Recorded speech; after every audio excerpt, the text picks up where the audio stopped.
That's right. It's me, Richie T, here visiting with the folks from Paramore. I'm kind of nervous because I really have a crush on her right there. And everyone, I put it out on Facebook today, and I was like, hey, I get to interview Paramore, and they're like, wait, really? Tell her I love her. Tell her I love her. So from a great deal, many people.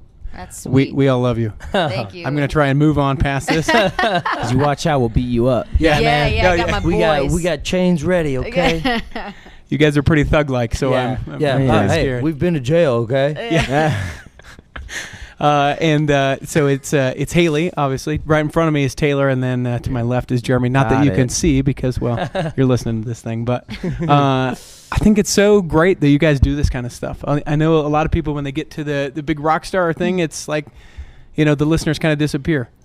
And I think it's so awesome you guys are willing to take time, not only with radio stations, but to meet the people who are making you guys who you are. Totally. This is, what would we be doing if people weren't playing our records? Definitely don't feel like rock stars. We feel like normal people. And every time someone says that, we're like, what are you talking about? Yeah. Yeah, and you guys make that comment a lot in the different interviews that I read trying to get ready for this. Because admittedly, I didn't know a lot of the ins and outs and everything, and I didn't want to come on and sound like an idiot. Although I've already been able to knock that sucker out. There you go. You're good. So it's just like, it seems like it's just three friends hanging out, playing music. Yeah, that's a feeling that, I think when you start a band, you feel that.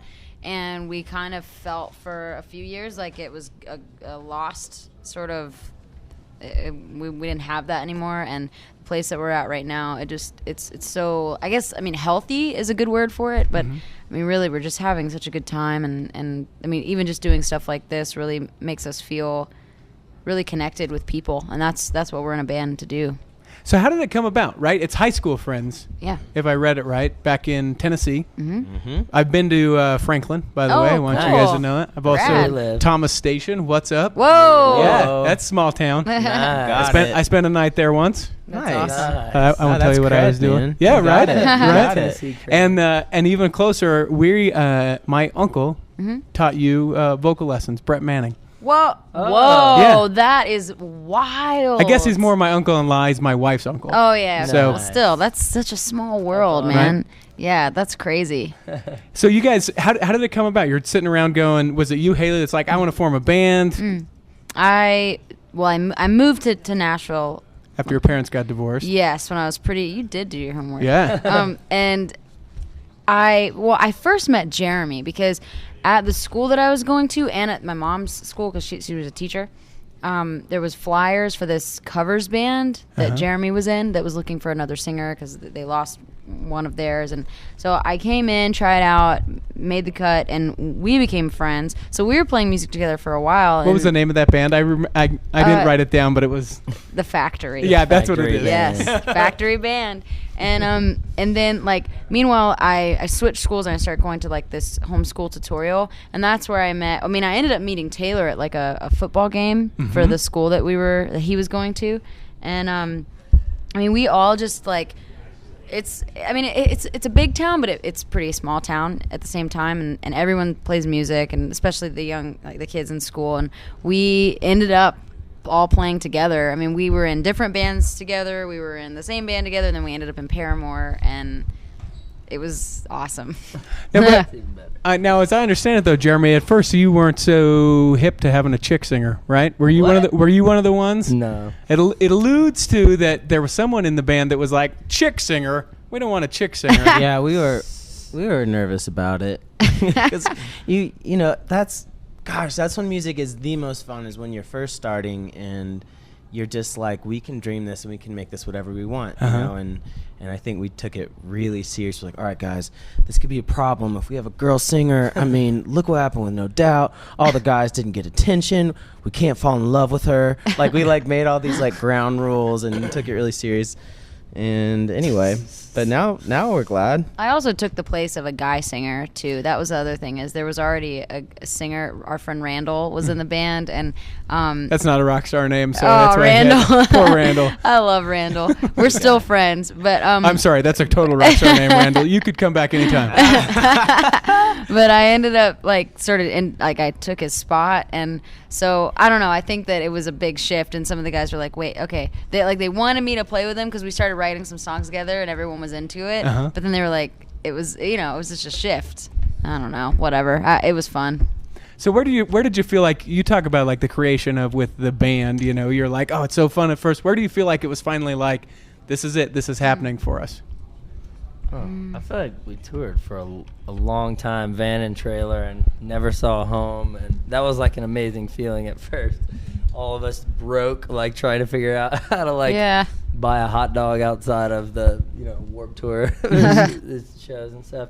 But when we first did our first headlining tour, the Emergency Tour, what year was that even? 2006. Yeah.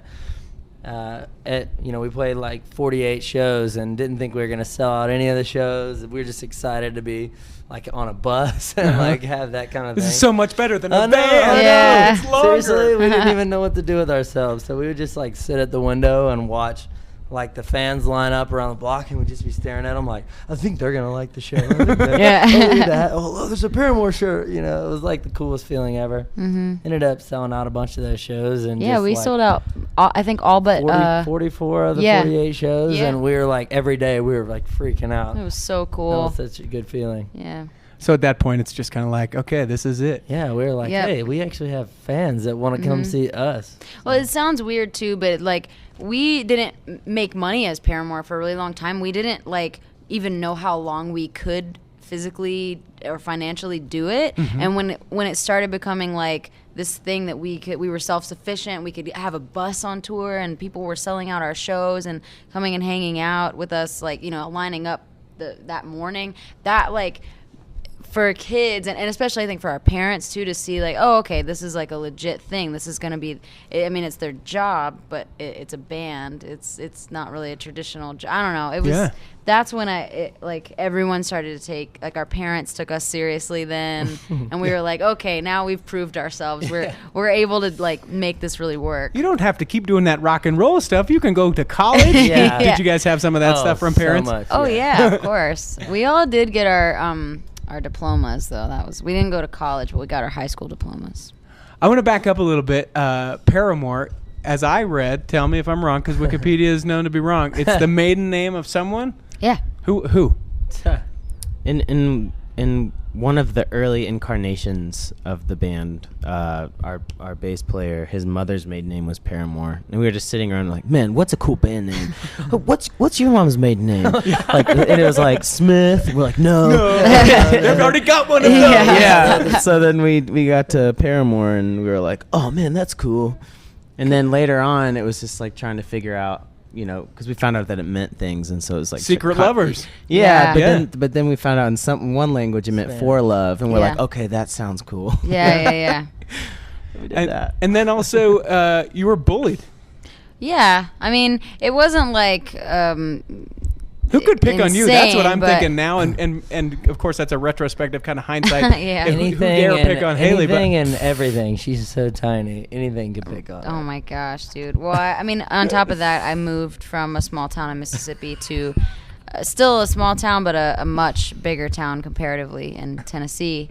And I just was like, it was like the middle of 7th grade, which everyone, guys and girls alike, are just like at their worst, and hormones are just people are just changing and becoming monsters. And I showed up like the first day of the 2nd semester, and it was like I was just an easy target. And I don't know, I was a lesbian apparently. I was really. Yeah. Oh, dude, I was everything. Anything that you could have called me or thought about me, whether it was true or not, it was like. People were just, it was not cool. And I also am kind of, I mean, I don't really like party or anything like that. So, then there was that aspect of it as well. Like, oh, why don't you want to come to my party tonight? I don't know, because I want to go watch Legally Blonde at home in my sweatpants, But it was just a weird, like, really bad timing of transition. And then I came home from school crying, and I was like, Mom, you don't want me to be like any of those people. Like, please help me figure something out. And I ended up doing that homeschool tutorial where I met like. Now, what does that mean? Because to me, homeschool is being taught in your home. So tutorial sounds like school for homeschool kids. What sounds like school? Yeah, it is. But actually, it ruled because it was only 1 day a week. Oh, nice. I think Taylor was like the other school that did it, and his was like 4 days a week, wasn't it? Or I didn't go to a tutorial. Oh, but I went there. I went there my junior year. Oh, okay, that's what it was. I had to go 2 days a week. Oh, okay. See, that's nothing. Yeah, that's rough. 2 days a week is school. Right. I seriously like did homework at a coffee shop. You know, it was awesome.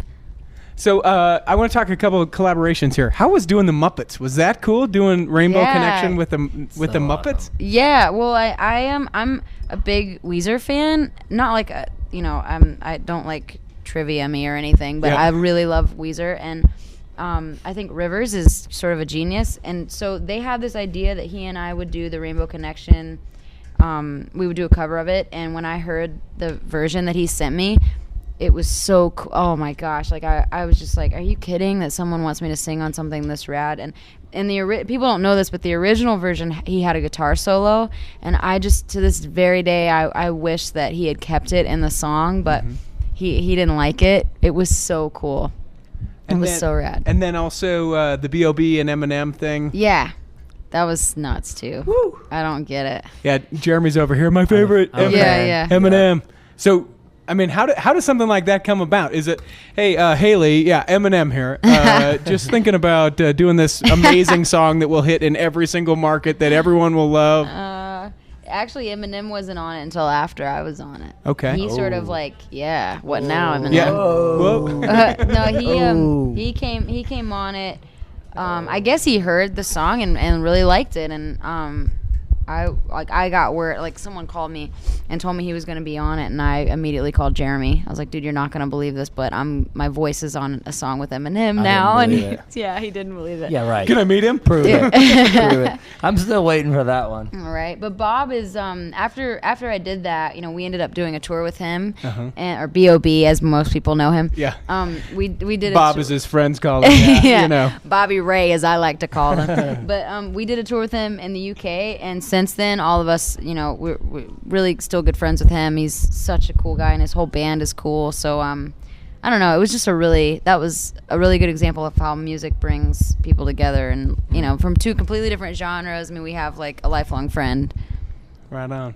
So the album comes out April 9th. It's called Paramore. Yes. And you can get, obviously, in line to get that. You can already purchase it. I was looking online on Amazon. I can pre-purchase it. Yes, pre-order that. Pre-order it. It's good. And, the single Now, obviously, out. And then you were mentioning last Wednesday you did a performance of a song that you can get on YouTube now. What's that called? Yeah, that's called Still Into You. Okay. It's our next single.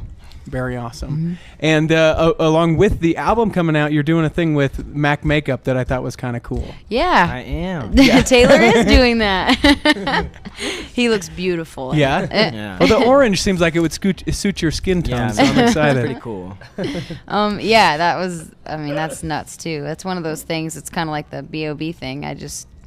I love Mac. I think that it's like an iconic brand, and I'm so happy that they wanted to do something with me, because I don't feel like I'm one of the. I don't feel like I'm, I guess, cool or like makeup-ish enough to do something like that. But I'm excited. Well, you guys are, so own it, especially you. Thanks, man. Yeah, I will. I look forward. They'll do a whole makeup sketch for you. You go down to the Mac counter, Taylor. They'll take care of you. Oh, I taught them. Put some how to rouge. do it. Yeah, I'm the instructor. They'll sketch your face. Thanks, guys, for taking some time Thanks with so me. much. Absolutely. Thanks, Paramore. Thanks, man.